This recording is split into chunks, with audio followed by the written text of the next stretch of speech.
Slater Crusaders, America's the greatest country in the world. Really glad you're here today. We got a ton to do today. We're going to focus mostly on coronavirus. We got a lot of updates here. Let me start here. I read in the Brain Food Farnham Street newsletter yesterday this quote here. I think this is a good posture to have as we move forward talking about coronavirus. They said, generally, the people who know the most about something talk in terms that involve uncertainty. That is generally, if, but, yet, possible, unlikely, words like that. People that know the least tend to talk in absolutes. That is always, never, will.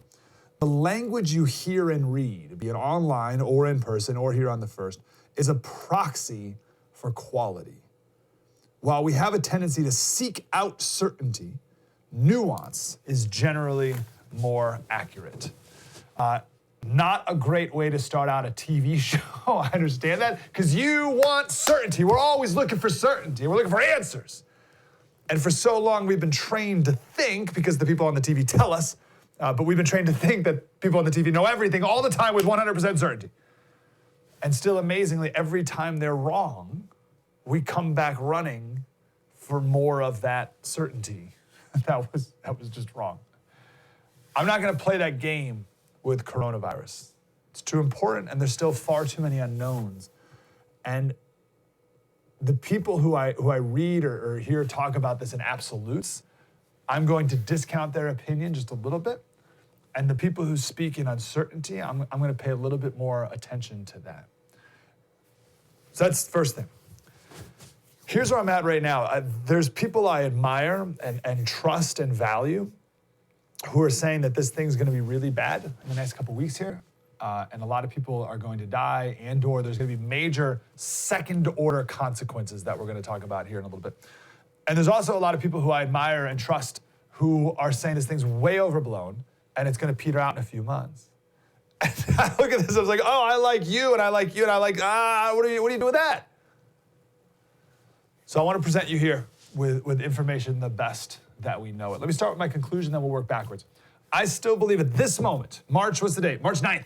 I still believe at this moment, well, let me quote Andrew Yang. I think this is a good example of uncertainty, speaking with a little bit of uncertainty that I think is valuable right now. He says, the fear of the coronavirus, the fear of it, is likely to be as or more destructive than the virus itself. See the word there, is likely to be? I like that. And we've said from the jump, that the forced quarantines, the shutting down of conferences and travel, that's bad for business and it's bad for life. Like, that is what's going to be really damaging to people's lives, right? And things like, what if someone's having a wedding and none of the guests, right, who are flying in are coming? Or more serious, what if someone wants to go see their dying parents on the other side of the country, but domestic travel is shut down in and out of Seattle? Just major disruptions to the flow of life that we become accustomed to. What do we do when local sporting events or local fairs or concerts or just anywhere that people gather and therefore also make a living? What if those are all shut down? A ton of stuff in Europe has been shut down lately. Car shows, sporting events, you name it. Here's a picture of Rome from this weekend. That's the Colosseum. And there's no people. Now, I know the economy is not the most important thing, but that's not good for business. We'll talk about the economy coming up here in a little bit about with all this. But so that's that point. I also want to say I am not concerned about dying from this. We'll talk more about the health aspect of this coming up. But what if you get it and you have to go on a 14-day quarantine at the hospital? What's that mean for your family? What if the local government thinks you have it and they force you to go to a quarantine away from your family? This is a picture from Spain. There's a big outbreak in this one particular town in Spain right now. So that's right. That's not a haunting picture at all of government authorities in hazmat suits knocking on the door of people, forcing them to self-quarantine, or else telling them they must go with them right now to the local hospital or jail. That's no big deal. And as we talked about a couple weeks ago, the government has absolute complete control when it comes to preventing the spread of infectious disease. And you have no legal recourse whatsoever. They say you're coming to the local hospital, you're going. You got nothing. There's nothing you can do.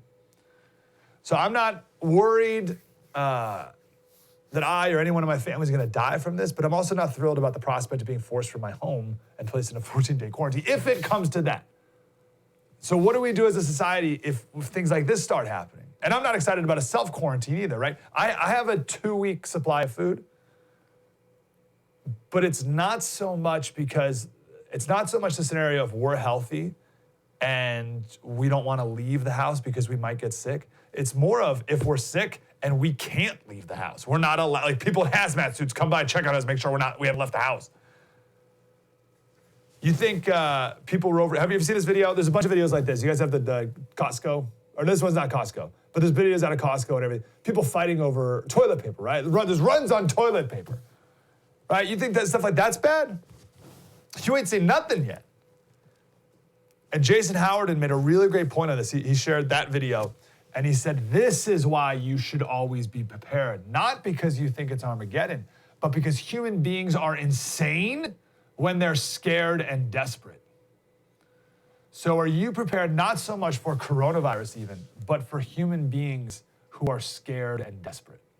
That's what Andrew Yang was talking about. The fear of the coronavirus is likely to be as or more destructive than the virus itself. So the fear causes people to be scared and insane. And how do we prepare for that as a society? And let me say this: I hope I'm not fear-mongering. I hope this doesn't come across as fear-mongering, right? Those are pictures and videos of like what's happening now. I'm not like that's reality. Things already happened. Okay. All that being said, let's move forward. First thing, don't trust anything from the media that's politicized on this. All right, so there's an AP story with the headline, Trump administration overrode CDC recommendation that elderly and the at-risk populations not fly. So that's the headline, and the VP's, the Vice President's press secretary, Katie Miller, wrote back, she said, nope, not true. The AP reported off of one unnamed individual, and sure enough, the AP story quoted one unnamed official who wished to remain anonymous. That is hack journalism. So are people who are calling it like Trump virus, stuff like that, right? So this is why it's so important. You're going to see a ton of that. And just tell your brain to filter through that and reject all politicization of this. Paul Krugman, he wins the award for this so far as the biggest hack about it. He wrote this long tweet about how it's all Trump's fault, blah, blah, blah, blah. We don't have time to go over it now. We got too much important stuff to do. But just that point, be careful of anyone who's politicizing this. It's far too important. Second point, can you trust the government to handle this? Can you trust our government to handle this?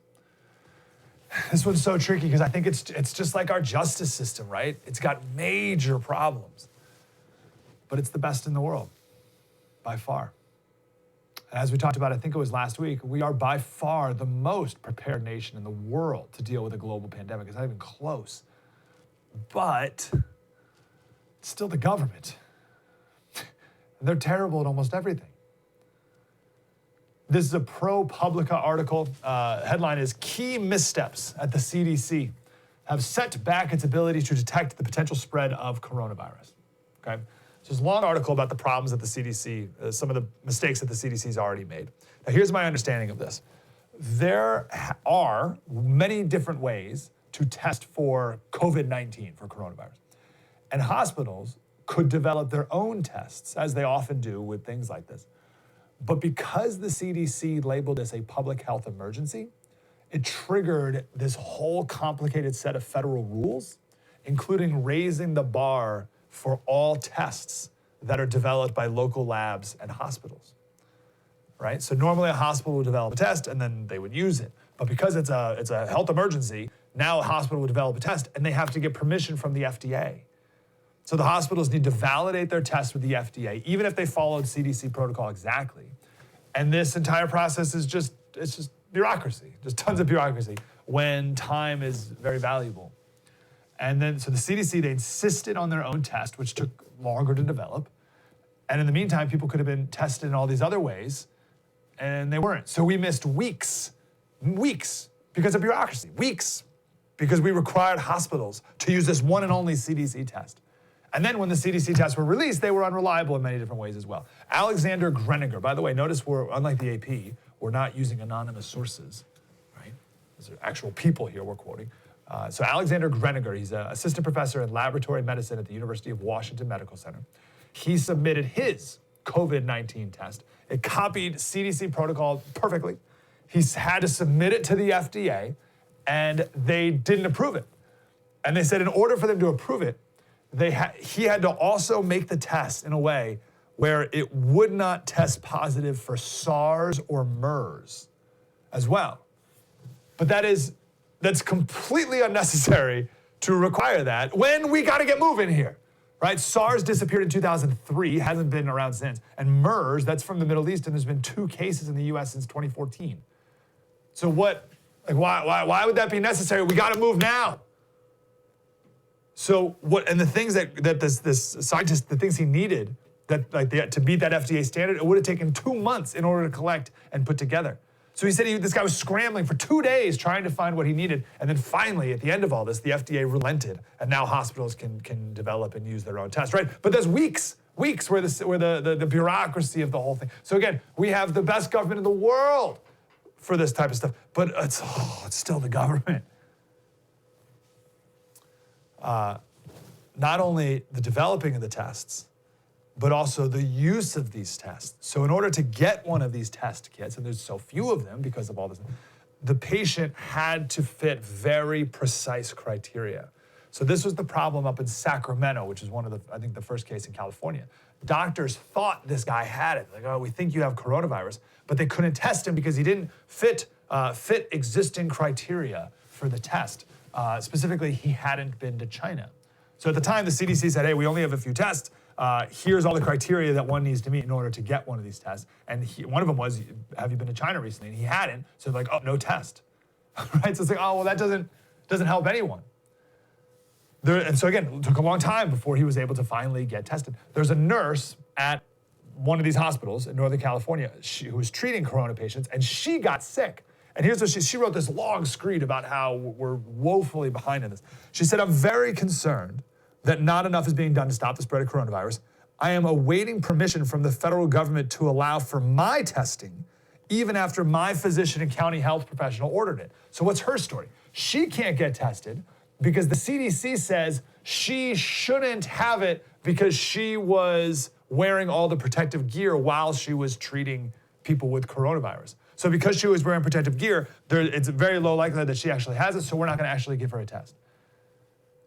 See what I'm saying? So she's not getting tested properly, and then she's going to go out and spread it about all this other, right? So there's tons of examples of that where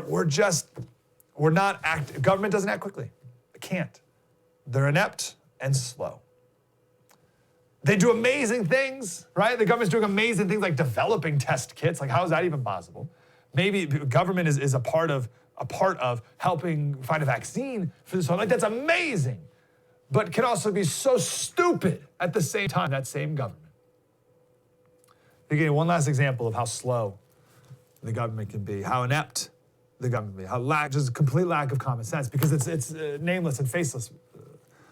Brock Fuller, his 83-year-old grandmother is on the Princess cruise ship that's quarantined off the coast of California. 83 years old, she needed some super important medicine, and if she doesn't get it, she'll have a stroke, right? And she brought enough for the cruise. She didn't bring enough for a month-long quarantine. So let's read this. He sent out this urgent plea on social media. He said, the ship is not communicating. The California Department of Health is not communicating. Just keep in mind real quick, I called the California bureaucracy the other day, and they said, we're sorry. After 15 minutes of press 1, press 2, 15 minutes at the end, it said, we're sorry. The maximum number of people are currently on hold. Goodbye. And then hung up on me. Like, what is that? So that's like same thing. So California Department of Health, they're not communicating. We've made every attempt with the Coast Guard, the CDC, 911, and multiple other high-level agencies to get her medicine. And the family's freaking out, as you can imagine. So yesterday, we got the update that they were able to get Grandma her medicine. But he says it was days using the process. And it wasn't until public shaming on social media, where it took a few hours before things actually got done.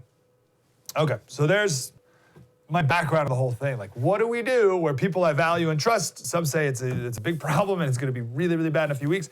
And some are like, that's totally going to blow over. Like, geez, what do you do with that? I got one more coronavirus segment I want to do, and then we're going to talk to someone to give us the perspective on what this is going to do to the economy. And again, the fear of the coronavirus, like people being afraid to travel, do things, buy things. Like, what effect is that going to have on all of us? It's the second order effects from coronavirus that may be even more damaging and destructive than the coronavirus itself. And that's really what we have to be prepared for. So we'll do a little more of that coming up next as well. True story, Mike Slater. Spread the word.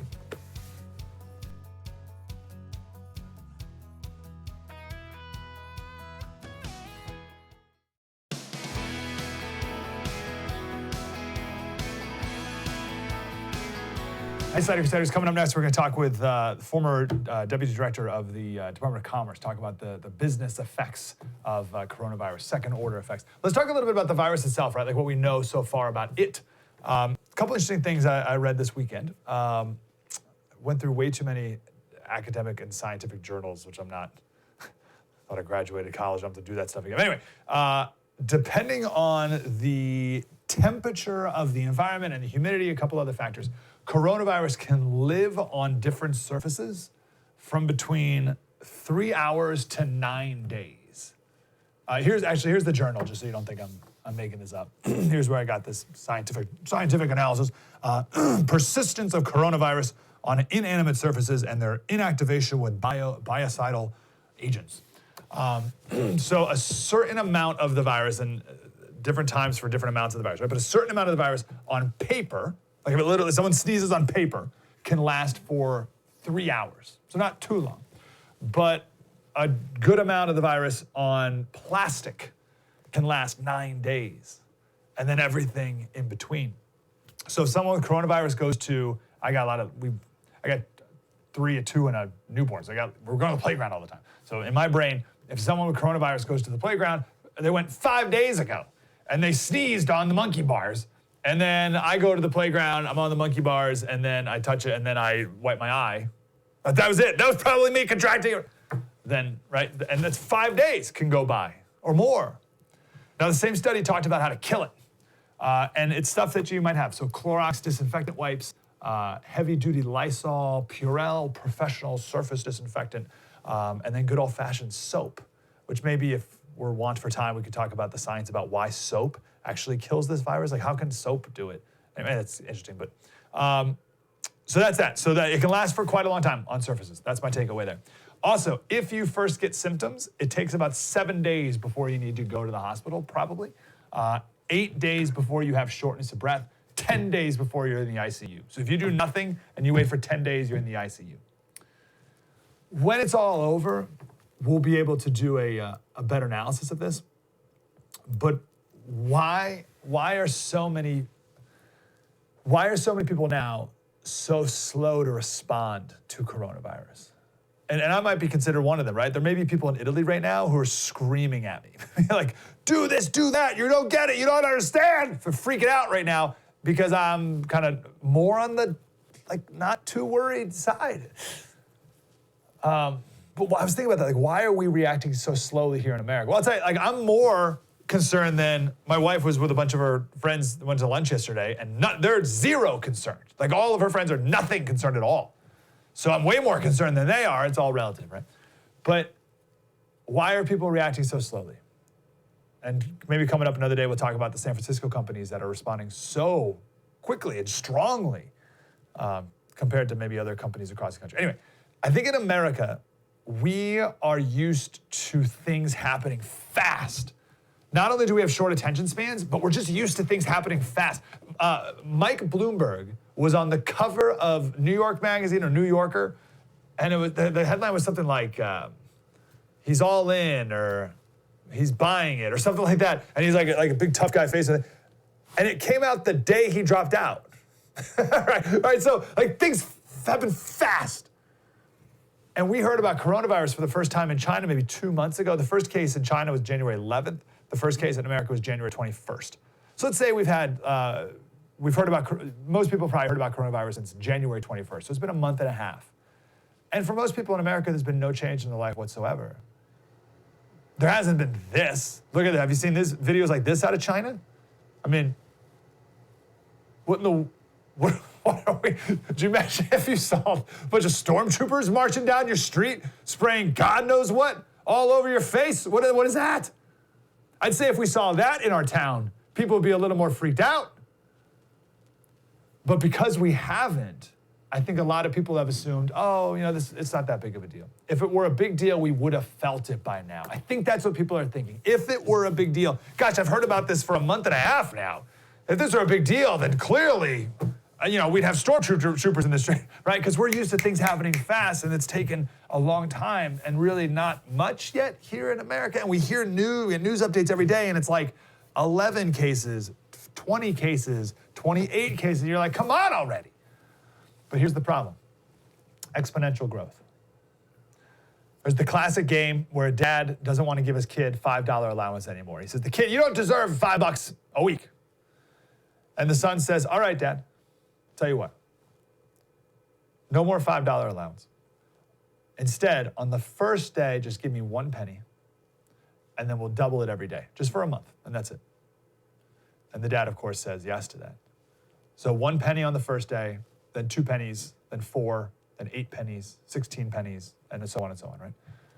How much money will that kid get on the 31st day? And we're talking pennies here, right? Just double it. We're going to double it. 1, 2, 4 pennies, 8 cents, 16 cents, 32 cents, 64 cents. We're just going to double it. We're only going to double it for a month. We're not going to double it for a year. So on the 31st day, how much money does that kid have? Well, not even total money. Just on the 31st day, that dad is going to have to hand over $11 million. Right? Our brain, and you're like, what are you talking about? Our brains can't comprehend exponential growth. And there's 2 schools of thought here. Because, again, we can count the cases still in single digits, and specifically 11 cases, 42 cases, right? But if this thing grows exponentially, right? So if one person with coronavirus went to CPAC, for instance, as we now know happened, and sneezes, and 20 people got it, and then they go and infect 20 people, right? Just all of a sudden, bam, this thing explodes. And it's like that kid who got the allowance, right? For the first week, he was getting less than $1 a day, but on the 18th day, he got $1,300. And then a couple days after that, it's game on. 4 weeks in, he's making over $1 million a day. So imagine if diseases spread like that. This is Paul Graham, a big tech entrepreneur, investor guy. He says, people aren't surprised when I tell them there's 13,000 coronavirus cases outside China, or when I tell them the number doubles every 3 days. It seems like some people are saying it doubles every 7 days, but we're not exactly sure. But when I tell them that if growth continues at this rate, we'll have 1.7 million cases in 3 weeks, they're astonished, right? Now, this is an interesting follow-up line here. He says, I've never met anyone with a gut feel for exponential growth. You always have to calculate it, right? So that example I gave with the kid, his dad, and allowance, no one gets that. You can't understand doubling a penny every day, or right? And then you get to 11 million. We can't. He said, I've never met anyone with a gut feel for exponential growth. You always have to calculate it. But everyone in the startup world knows never to turn their back on it. So that reality of exponential growth is causing a lot of people to, panic's a strong one, I don't want to say panic, but be very, very concerned. On the other hand, and I'm going to do a lot of this moving forward on coronavirus, there's going to be a lot of this, but also this. On the other hand, there's limitations to this in the real world. So Elon Musk, he's in the school, he sent a tweet out the other day that said the panic over coronavirus is dumb. That was his own word. So, and someone asked him why, and he said, well, over-extrapolating exponential growth, which never happens in reality. He says if you keep extrapolating a virus, it will exceed the mass of the known universe, right? Which is true. So there are limits on the system where you can't just exponentially grow forever.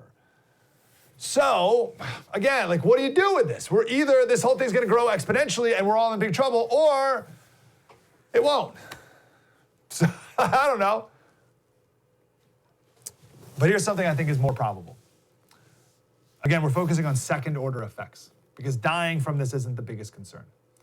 It's the second order effects, things shutting down, triggering a recession. We'll talk about that in the next segment. Overrunning our healthcare system.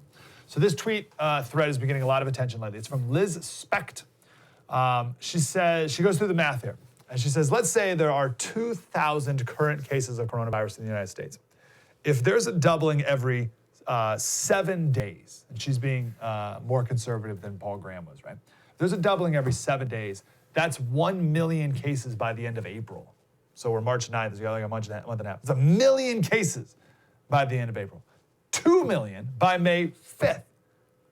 And then it doubles, right? 2 million, then 4 million by May 11th, and so on. And this is why exponentials are so hard to grasp. So if you look at that with hospital beds, so in America, there's 2.8 hospital beds per 1,000 people. So that's about 1 million beds. 65% of those hospital beds are occupied at any given time, which leaves about 330,000 available beds at any moment. And this number goes down, 330,000 available beds, and this number goes down during a regular flu season too, right? But 330,000. If 10% of coronavirus cases are serious enough for hospitalization, and this hospitalization can last for weeks too, which puts another stress on there too.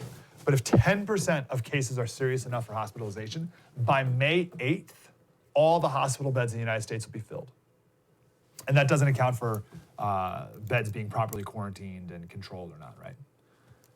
And the changes of percentage don't change the outcome much. So if let's say only 5% of coronavirus cases require a bed, not 10%, but 5%, then that will get us, instead of May 8th, that'll get us to May 14th.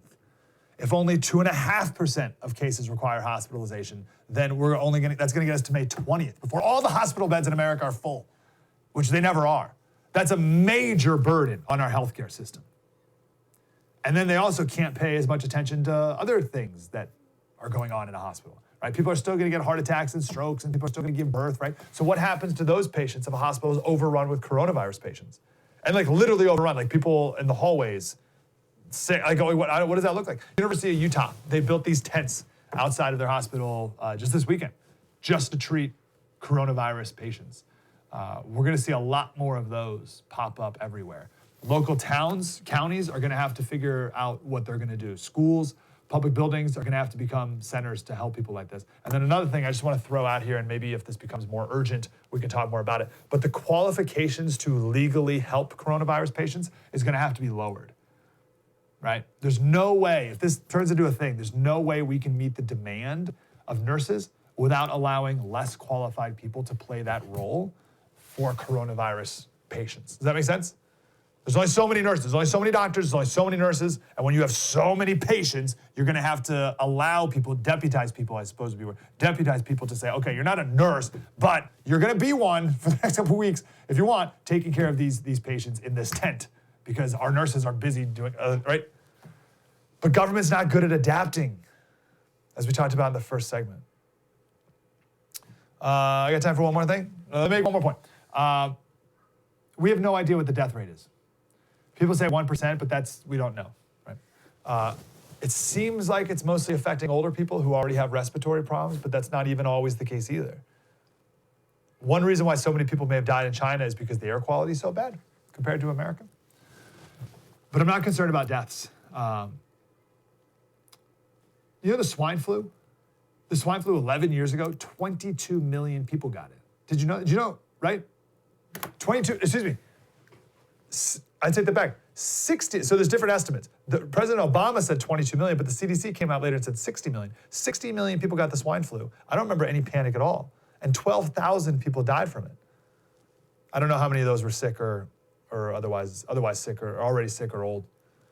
But point of all this is that coronavirus probably won't kill you. There's a chance right now, you watching this right now, that you have it right now, and you may not even know. Your symptoms may just be a cold. But it's the second order effects. It's the fear, it's the panic, it's the conferences being shut down, the airports, the airline industry is losing a ton of money, the hotels, restaurants, concerts, fairs, tourism. People probably won't be buying as many TVs as they otherwise would, right? Who knows if the cruise industry will ever recover? Supply chain disruptions, right? What are the effects of that? I just want to say it again. I'm not so concerned about people dying, although that is a concern, but what are the economic impacts of that? And that's what we're going to talk about next. We're going to talk with the deputy director, former deputy director of the U.S. Department of U.S. Commerce Department. We'll talk about the economic implications of all of this. That's next. True story, Mike Slater. Spread the word.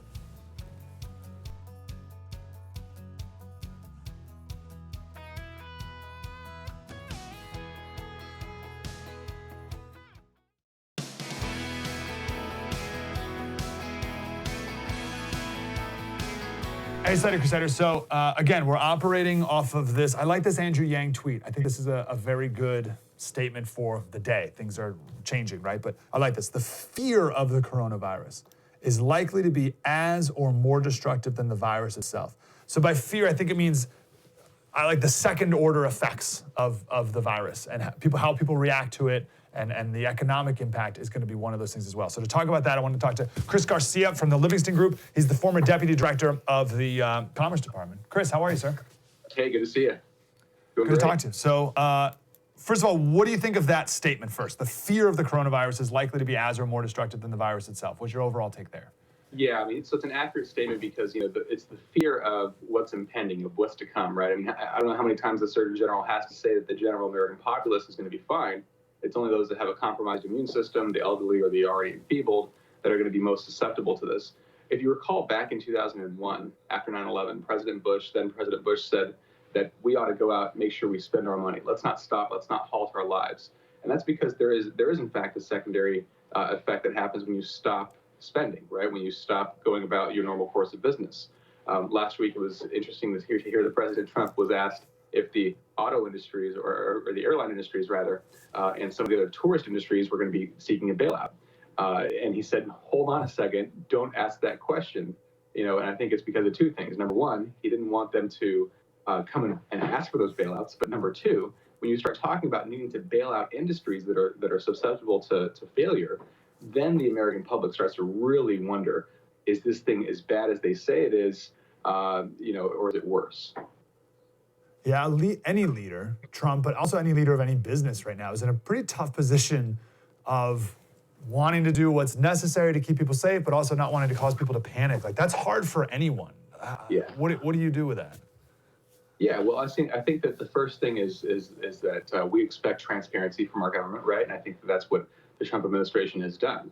There's a lot of talk about whether Vice President Pence was the right person to lead the task force.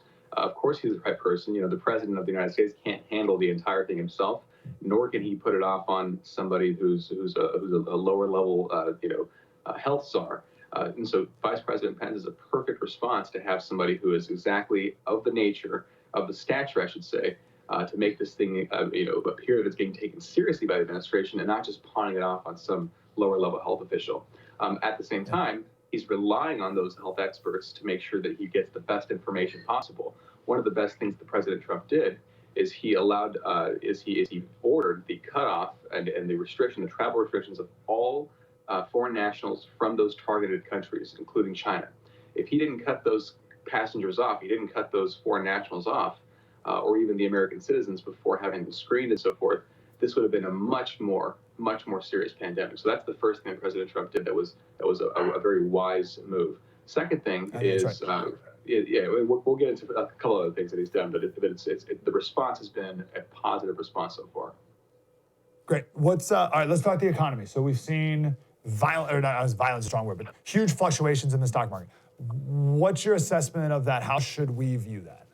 Yeah, so I was actually at a conference over the weekend where they said, hey, everything is on sale right now, so go ahead and buy.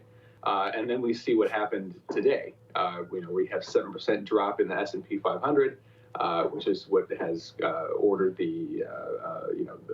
which has caused them to stop the markets from staying open for at least 15 minutes. So trading's been halted. But again, if you think about just all the uncertainty that happened, not just after 9/11, but in 2008, the financial crisis, I think the one thing you can trust to be consistent is the volatility index. We have no idea how the market's going to respond, except that we know that there's going to be a bottom here, hopefully very soon. Again, this is not official financial advice, but I would encourage Americans to stay in the market. I think that's always a long-term positive play, to stay in the market consistently, no matter what the ebbs and flows are. But again, the fundamentals of the economy are very strong. We just had on Friday the new jobs number that came out, well above what the previous estimates were for the month of February, I should say, and then previous months were revised upward as well. So the economy is very strong right now. The other countries out there, particularly China, is suffering. those that have tried to take advantage of the United States that President Trump is taking on with these trade wars. People like to say that the president's causing more harm here than good. But you've got to kind of rip that Band-Aid off to get that disinfectant in and make sure that we really correct these trade imbalances. But if you take a look at the overall fundamentals, the markets are very strong. The economy is very strong. We're still up 50% since 2016 when he was elected. So people need to take a look at that. But I think that overall, we're going to be in a great place as a nation, as an economy, if we just hold true and we hold steadfast. What does shutdown trading mean, and when does that happen? What are the effects of that?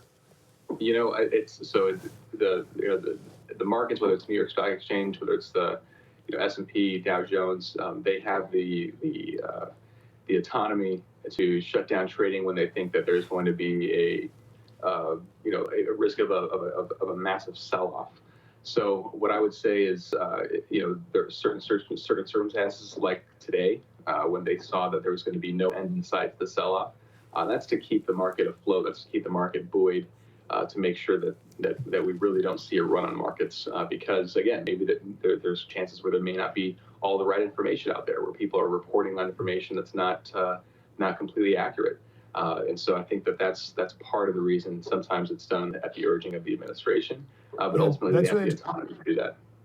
That's really interesting. So again, talk down to me on that. So if they didn't do that, what is the fear? What would people do, or what are they afraid people would do if they didn't pause trading?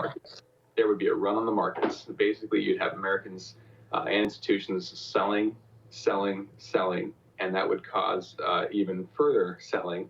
And that would cause an even further drop in the market. So, it'd be very likely we see not just a 7% decline, but today we could maybe see a 10% or 15% decline if they hadn't halted the markets and if they hadn't halted trading. And that would be catastrophic. And so that's another response that can be taken is, hey guys, let's mellow out here for a second. Let's take a look at what the facts are. Let's take a look at what the fears are. Why are people selling? Let's get the right information out there. And then we can see about reopening these markets, which it looks like they're planning to do just in a few minutes here.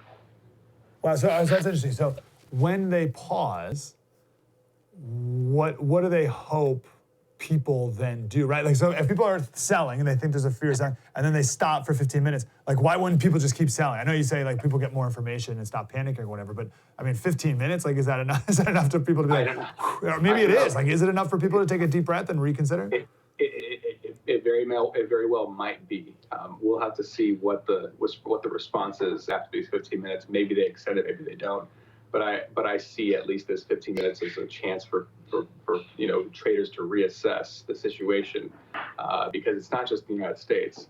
It's the global economy that's going to be at risk for contagion, where people are going to start selling their holdings and selling those positions that they have. So it's not just the U.S. It's global. Yeah. What do you think the effects are? Let's talk, we got a few minutes. Let's talk about supply chain. So I'm super interested in this. Yeah.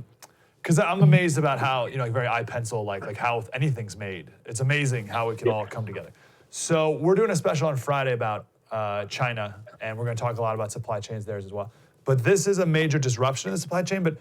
So explain supply chains to us, maybe give an example, and then how this affects it, and then maybe some good things that can come from this as maybe companies start to diversify their supply chains out of this scare. Great question. So number one is, let's take a look at the period from 2001 when we first let China into the WTO, the World Trade Organization, that allowed them basically access to the United States. They promised access to China. What we did is we offshored a lot of U.S. manufacturing from the heartland. Right, when the heartland has suffered over the last 15, 20 years because of China's activity. Basically what happened is we shifted that supply chain away from North America to Southeast Asia, and it's all been manufactured at a very good price, of course, in China, and then we import those. Well, the problem there is that all of the manufacturing plants, all of those jobs that were tied to manufacturing here in the United States went away. And nothing replaced them.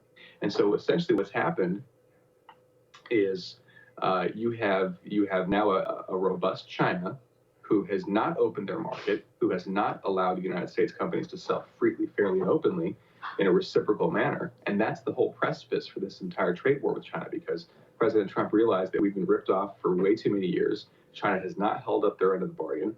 And so essentially the rationale was, okay, let's impose some tariffs, cause them to feel a little bit of short-term pain where we might have a little bit of reciprocal short-term pain. But in the long run, we're going to have long-term gains.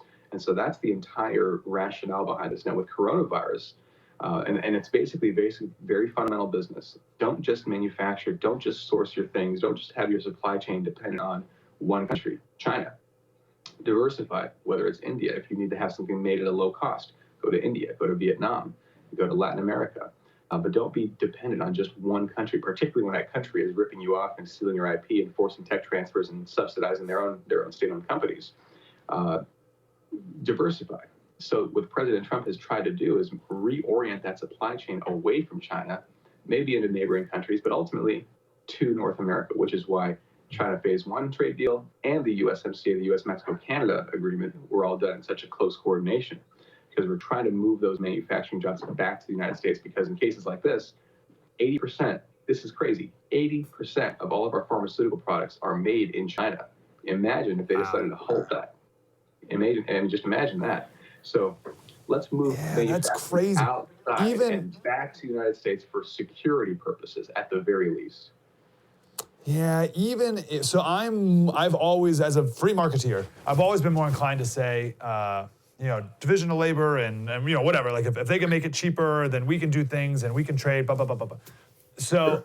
Even one who's inclined to say, well, China can make it for less money, that's good. It's definitely not good to have all of our eggs in one basket. And it's definitely not good to have China making 80% of our medicine. But who knows, I'm sure you could give a list of 1,000 things like that. They're like, wow, that's dangerous. That's a really bad idea to have China, especially China. Let alone, even if it was like Germany was in charge of everything, you'd be like, okay, maybe. But China in charge of that, that's really, really bad. Is there a way to move away from that?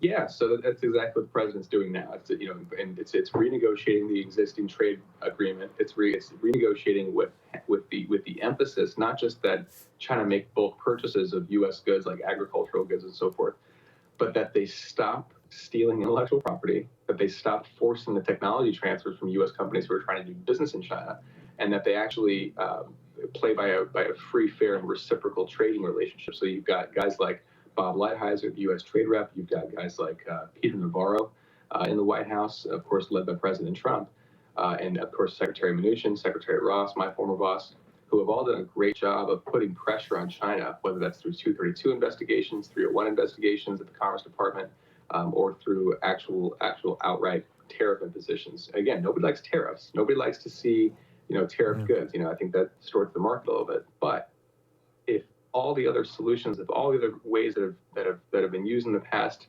administrations, President Bush, President Obama, President Clinton, have not worked, you've got to make them feel a little bit of pain. You got to do something a little bit different to actually get them to come back to the table, get them to stop these unfair practices, and get them to play fair. And this coronavirus, think about this. Coronavirus is another good reason for why we should stop making things exactly and solely in China. Think about what comes out of China, right? If they don't have the infrastructure to handle something like an outbreak like this, where it really should not be this serious, and it disrupts the supply chain as much as it has, that's another indicator for why we should get the heck out of China. Diversify at the very least, but ultimately, let's see about bringing these jobs back to the United States. Yeah, I hope a lot of business owners think about that from that very principled economic position as well. I got to go. Literally 30 seconds. A lot of businesses, especially tech companies in San Francisco and Washington, are having people work from home. And do you think there's any practices that businesses are going to implement now that could actually be better for business and maybe have some long-term positives for either the company, the employer, or the economy? Well, so coming into government and thinking about all the teleworking that was done, I think it's important to look at ways to make people happier, to work more freely, when they're not at risk for contagion. But I think that at the very least, allowing people to telework and giving them the resources that they need to work from home might be a solution, might be something that comes out of this. But ultimately, that's going to be on the businesses to decide, what's best for their workers, what's best for their companies, what's best ultimately for their bottom line. Chris Garcia, Livingston Group, former Deputy Director of the U.S. Commerce Department. Chris, awesome talking to you, brother. Thanks for your insight. Yeah, Mike, likewise. Pleasure. Good stuff. True story. Mike Slater, more coming up. Spread the word.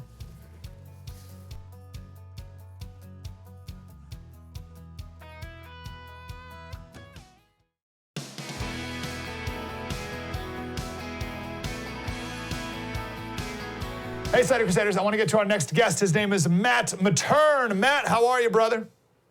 Good morning, Mike. Great to be on the show. It's good to talk to you. Now, listen, I got two big questions I want to ask you because I think you got two really good ideas that are worth talking about. But I have to start off with this. I did not say in the intro, you are running for president of the United States in the Republican Party.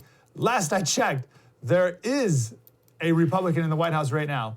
So I have to ask, I believe you have a very small chance of winning this nomination. Why are you running for president and not Congress or city council or something like that? Well, I'm running for president because Donald Trump is leading the country in the wrong direction, and we need to have new leadership of the Republican Party. So that's why I'm running for president. That we need to have a change of direction, and quite frankly, just changing a congressman isn't going to make the kind of change that we need in Washington. Say for environmental policy, President Trump has reversed a lot of environmental laws which are increasing emissions, and that has to be done kind of from the top. There's 2 points. I was perusing your website yesterday. 2 things that I really like that you're well, one I definitely like, and one is intriguing. Let's first talk about the income tax. What do you think the income tax should be in America?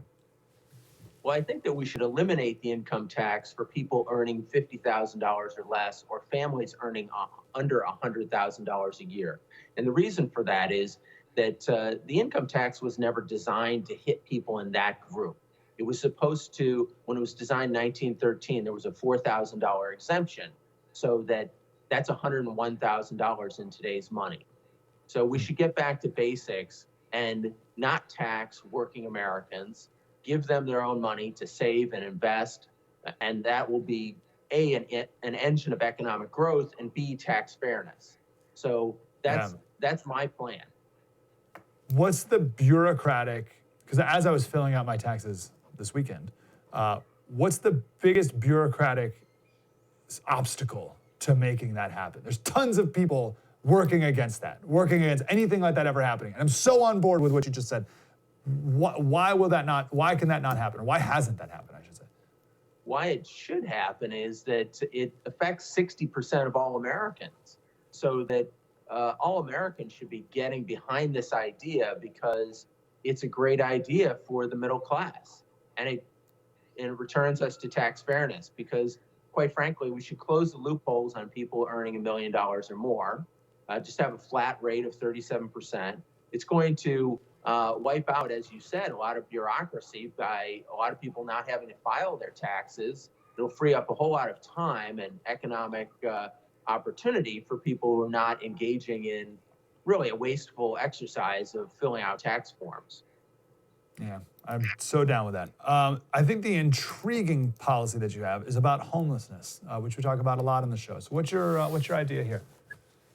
My idea is that we give a $10,000 credit to any family or person who takes in a homeless person, and that they would then be able to use that, for whatever they want. But it would get a lot of people off the streets, and it's a much more efficient plan than building new housing for 575,000 homeless people. Is going to take $288 billion. It'll take 3 to 5 years to build that much housing. So this plan would only cost about $5.7 billion, and it would house people immediately. So there's a lot of efficiency and immediacy to the plan. So one of the things we talk about with homelessness is the reason it's so out of control why the government can never really solve it is because it's faceless. It's a faceless, nameless bureaucracy, right? And they can never have the true connection and love that people do. So the government will never solve it. So I like this because it incentivizes people being, like neighborhoods being about. How would it practically work, though? So I like the concept, but how would it practically work? How it practically would work is that homeless agencies or social service agencies would direct homeless people to individuals that are willing to open up their homes. And so it would have to be a homeless person that would be a good fit for living in a home with somebody else. And it would have to be a home that had the capacity to deal with a homeless person. And they've already started pilot programs here in Los Angeles to do that. And they've had really good success with it. So I believe that it can be rolled out nationally, and it would I think work really well. And as you said, it would get money back into communities. A lot of people who are homeless are coming from poor families, and if they had that, incentive to take this individual back into their house, it would be good for them as a family as well. Yeah, and it's interesting. I've never heard that idea before, and it's definitely intriguing. Matt, we got to run. What is your website, people? What's your website so people can learn more? Sure, it's MATERN2020.com. That's MATERN 2020.com, or they can check out our Facebook page at MATERN 2020 and click the donate button and give us some contributions so that we can continue this fight against Donald Trump and to really have a different voice in the Republican Party. I think that's very important. Matt, appreciate your time, sir. It's been great being on the show. Thanks for having me on, Mike. Have a wonderful day. Slater Crusaders, that's it for today. We're going to have more coronavirus talk tomorrow, but I want to give you, and we got to talk about Michigan and Biden and Sanders. We got a ton happening. Friday, we have our big special on China. You heard us talk a little bit about it today, supply chains and all this stuff, but we're going to talk about China in much greater detail on Friday's show. True story. Mike Slater, spread the word.